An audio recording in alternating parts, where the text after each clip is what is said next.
hey, every time I do a video comparing different sims, especially when there are updates, comments are heated, comments are emotional. Some people are very precise and differentiate, articulate. Some people are more straightforward, to say the least. And it always kind of gets me that people seem to have this notion that there is this easily accessible, measurable real world out there, and that you just have to kind of take it, copy paste it into the sim, and then you're going to have the cars that drive like real world. And the question is, why do all sims feel so different then? Because we can be fairly certain that they all try to mimic real life as best as possible, and they are all reading the recent and most up-to-date papers on how to model certain things in a game. But we have different games in the end, so perhaps it is not actually that easy. So in this video, I really want to talk about a bit about the challenges of making a sim racing title, and perhaps afterwards we can all sit back a little, relax, and not be too emotional about to find the right sim, the sim that does it all correct, the sim that is entirely wrong, because there are much more nuances to it. And it kind of can also mean that 2 sims or 3 sims or all of them can be right and wrong at the same time, despite feeling entirely different and doing things entirely different.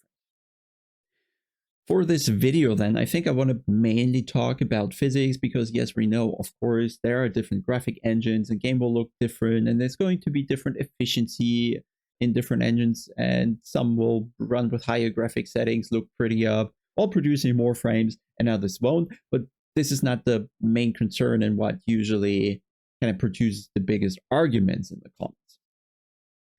So we want to focus on the physics stuff, and there are certainly things that are easier to access. They are easier to find in the scientific literature. Some things are very clear, and there will be things that are not so clear. So first, let's kind of agree on that the basic laws of physics, they are well understood in society, and this is something that sim racing developers can just kind of tap into and put into the framework that they have decided to produce for their sim racing title. So I'm fairly sure that at least in all the situations that we are supposed to experience in the sim racing title, the basic laws of physics will be correct. But there are also things where things get a little more vague and where assessment is a little more difficult. And this is, I think, where things start to differentiate and where and why sims start to feel different.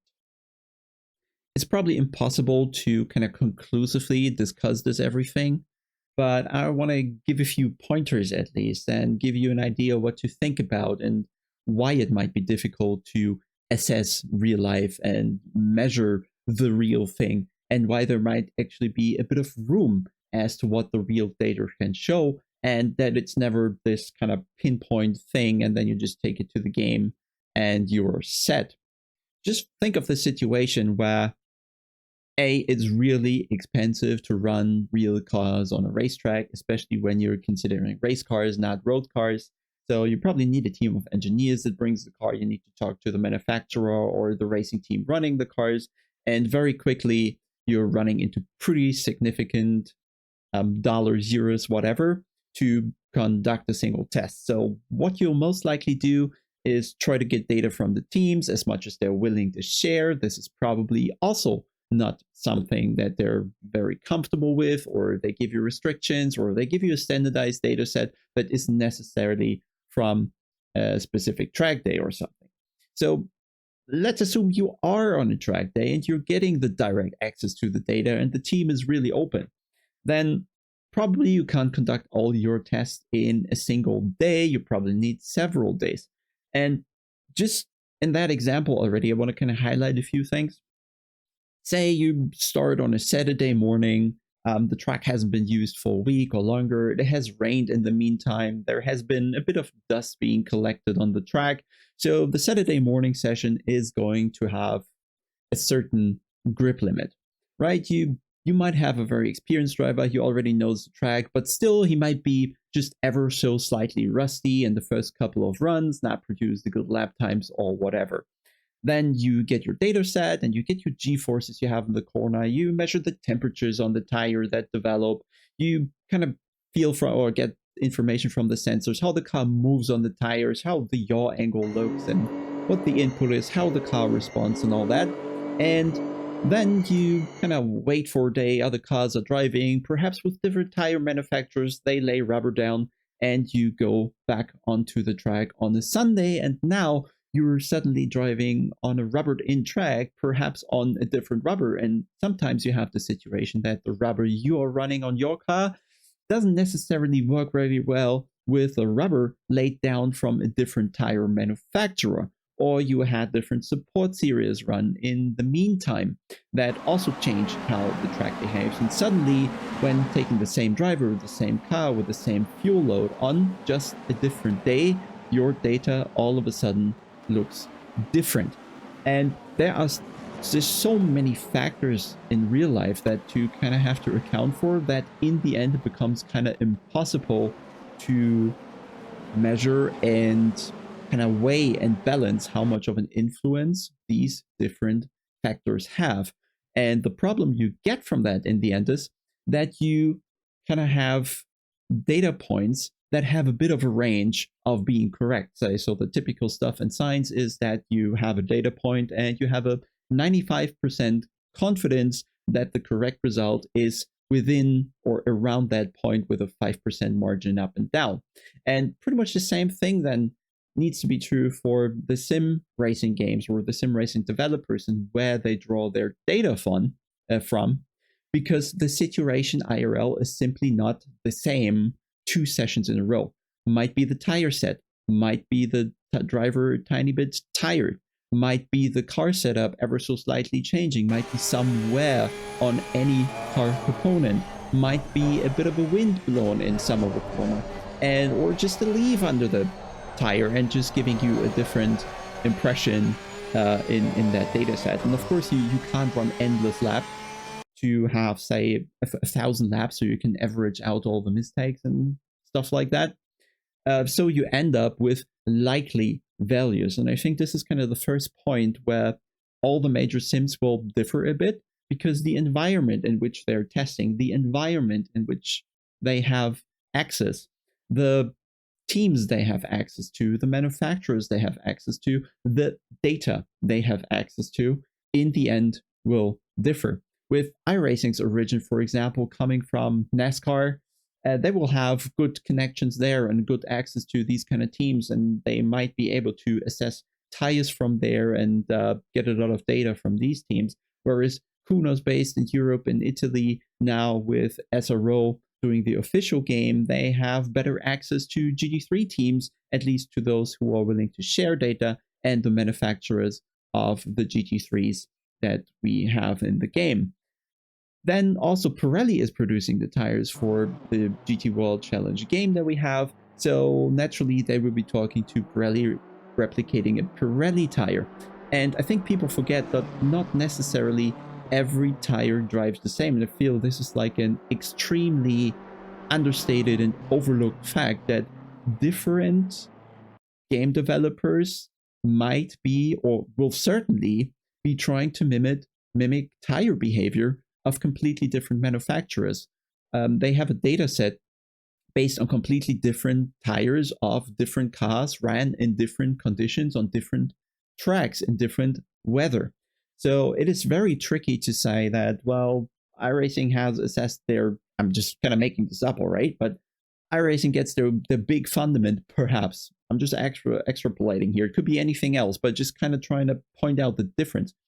That iRacing has a big base in the NASCAR department, and nothing there is necessarily wrong, but does it carry over to when you kind of conduct the same test on a Pirelli tire on a GT3 in Europe in largely different weather conditions, different tire, track state, driver, and these sort of things? So what I really just want to say here is that all of these sim developer studios and where they get their data from and how they implement them and try to recreate this data in the game, they might all be correct in what they do. The problem they have is where the data is coming from and in which situation it was created. And even if they are 100% accurate and replicating the data they have, the problem is that we never really have this one correct assessment of real life, because real life is so extremely dynamic that you never really know what is supposed to be your standard condition in a game. Another problem often is, and I kind of already touched on it, is you don't necessarily get the amount of data you need. Sometimes you have to live with rather small samples, or manufacturers are not actually sharing the data. Sometimes you have to draw things from very different sources than the manufacturer or the teams, and building a car in a sim often might just be some sort of a puzzle where you try to draw information from various sources that end up being your full car. Because you have to see that not every manufacturer will have someone readily available sitting at a telephone waiting for the call from a Simracing developer, asking them if they could share the data set of their latest car creation, because the focus, of course, in these companies is way different, especially in GT3s. What they're trying to do is get these cars working on the road, get them to sell to customer teams, and their main focus is not necessarily the sim racing audience, who very unlikely will ever buy a GT3. So, of course, this kind of shuffles down the order of importance, and thus you don't necessarily get like, here's a complete data set of our car. We're going to share everything with you. What do you need? Let me actually call you tomorrow. I'll give you all the data. This is most likely not the case. It's probably very tricky for sim developers to actually get close with a team, gain their trust, and get huge insight in the data. Another factor is, and Ara spoke about this in the past, of course, maybe some part of might be an excuse, some part might be true, is that some teams are really not willing to share data going too deep, because the more detailed the game is, the more easy it is for competitors to actually just look in the game and learn something about your car, which is something you want to keep a secret to keep the competitive advantage. So my point here is, you sometimes face a major lack of data as well, on top of already having kind of a vague data set where you not really know is kind of this data point correct, is this data point correct, or is it somewhere in the middle. Now, once let's say you have that gathering of data sorted, and you've decided what is actually like the target behavior you want to replicate in your game, then it's about to decide, how do you actually do that? What is the framework where you're going to put that in, or what's the framework how you're going to recreate that data? And in sim racing, there are like two big methods, so to say. It's probably not as clear cut. Some sims are on one end of the spectrum, and the other sims are on the other end of the spectrum. There is probably going to be overlap between these two measures, and I guess the common term for this is we have the physical tire model versus the empirical tire model. And I just really want to touch on this only very rudimentarily and quickly, because it probably going too far, and also I simply don't know enough about it, because I can't just look in the game and how people do that. It's just not laying there, so to say, but we have a bit of information that we can talk about.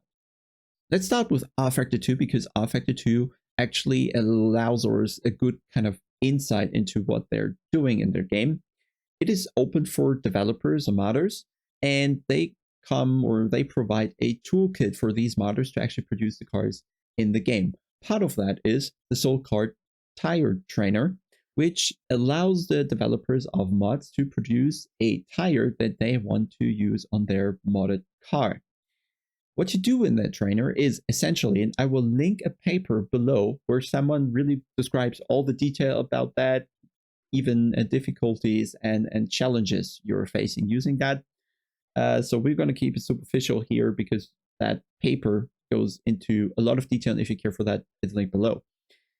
You enter all the properties of the tire that you want to simulate in the game. So all the dimensions, rubber properties, and whatever that thing provides, right? You can go into a lot of detail there. And what the tire trainer then does is essentially it's putting the tire through thousands and thousands and more different driving situations, and in the end is producing, so to say, grip values for each combination of potential tire situations. So it's going to consider the tire pressure, it's going to consider the tire load, temperature, slip angles, and whatever you can think of, really. And for a combination of all these values, there will be an according group value. And all this is put in a 5, 6, 7, or 10-dimensional file that becomes the tire in the game. So what the game can then pretty easily do when you are playing is it is just looking at what are all these outside values of the tire, what's the pressure, temperature, load, etc. And then it goes to this table and looks up what the according group value is. This is, of course, a simplified way of saying this, okay? It's more complex and probably goes beyond my head, but I'm just trying to get it across to you what is happening. So you drive along the track, you go through a corner, and a couple hundred times per second, the game will look into this table and kind of report back, this is the grip value you should be having now on this tire, gives you that grip, and this is how the car drives around the track. And this is what generally is called the physical model, as the tire is physically recreated, then put on the testing stand, and all the grip values are recreated. And then you have, so to say, this big table where the game is trying to look up and get back the grip value for every possible situation a tire can be in. Then we have this other approach, which I got from conversations I did with Aris when we were doing an interview for the magazine we wrote for VCO, where he explained a bit how it works in ACC, and ACC is following the empirical model approach. And what they do there is they have all the formulas that are in the tire trainer, so to say, they have them live in the game. So every, well, not every, but several hundred times a second in ACC, the tire is being recalculated, and the formulas and the calculations, they will return a grip value. In ACC, there is much less looking up in the table, so to say. There's rather a combination of tables that is happening. But the difference is that ACC does not have the problem of having to run through the tire trainer each time they're trying to change something on their tire model. So when Aris was getting a bit more open in this interview, thankfully, he was sharing that he has the option to very quickly go into his tire model, so to say, change a bit of a couple parameters in that, put it into the game, start it, and do very quickly a test with new physics, so to say. And this is much more difficult for rFactor 2 in this instance, where they first have to run the tire trainer again, produce a new table for a variety of different tire situations, put that back into the game, relaunch the game, and test it. And this is a much more time-consuming approach because you have to wait for the tire trainer to produce the file, which, as I said earlier, depending on your hardware, can take up to hours or days. This also explains a bit why different simulations have different limits as to how fast or how often they can calculate things. Just imagine when the game only, and this is all a huge simplification of the thing that is actually happening, but if your game solely has to look up in a file what the actual grip value is, given all the other values that the tire currently has in terms of temperature, pressure, etc., then you can do this maybe 1,000 times per second or 2,000 times per second without running into computational limits. However, if you're calculating a lot on the fly, then perhaps this calculation is more CPU consuming and it puts you into different limitations, and then you could only run lower frequencies in terms of physics. Could be 60, 100, 200. Depends if you're running your game on a console, if you're only having PC, if your minimum specs for that game are going to be X or Y and that sort of thing. So this is why we also see different frequencies in terms of physics calculations in the different games.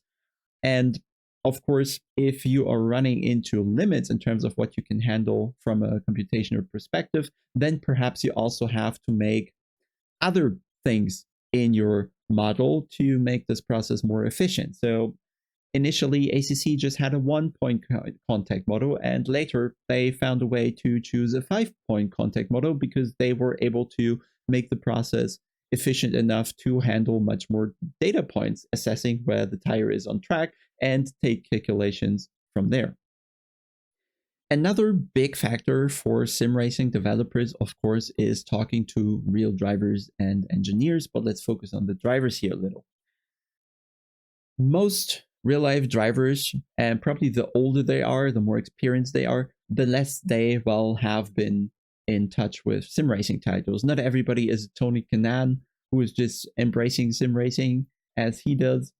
Most of them are probably far more distant to that, and some might have only really driven the kind of official sims of the big teams, and they indeed might be quite a bit different to what we have in the game. I had the chance to drive a few of them, actually. There's a video on the BMW channels, indeed, where I was driving in the official BMW simulator together with Bruno Spengler, former DDM champion, and Max Benecke, some sim champion. And that revealed really how different that can feel. And in the grand scheme of things, when you are talking to real life drivers, you, of course, are going to have an issue with the feedback you're getting, because all of a sudden you have a situation where one driver tells you one thing, another driver tells you another thing about the kind of same situation you were asking them, because they might be in a different car, they might be running a different setup, they might just simply have a different place where they're coming from. Some might have started with the karting and they went through Formula One, or they were motorcyclists and they are now driving a GT3 car, and all their experiences will be a little different, and the way they describe things might be different, and finding a common language between a sim developer and a racing driver is probably some of the more difficult tasks, because I can already see this when we are talking in the comments.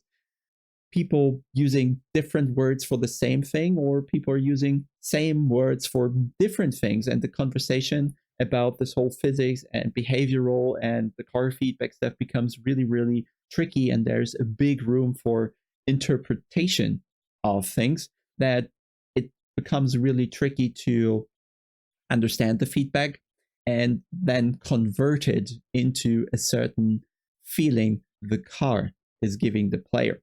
So when iRacing, again, they have a good foundation in the NASCAR or maybe in US-based series and to US drivers, and they might all be driving on Firestone tires or whatever they have available, they are simply going to have a different experience what real-life cars behave like, what real-life tires behave like, and they're going to report back different feedback to iRacing than European GT3 drivers are reporting back to Kunos when they are driving on Pirelli drivers with whatever cars they are driving, right? So I just want to say, everything that we've talked about in this video, assessing the data, measuring the data, getting hold of data, defining what a standard condition is, talking to real-life drivers and getting feedback, all of this is more of a range of possible realities. There isn't this one clear-cut point that you can call reality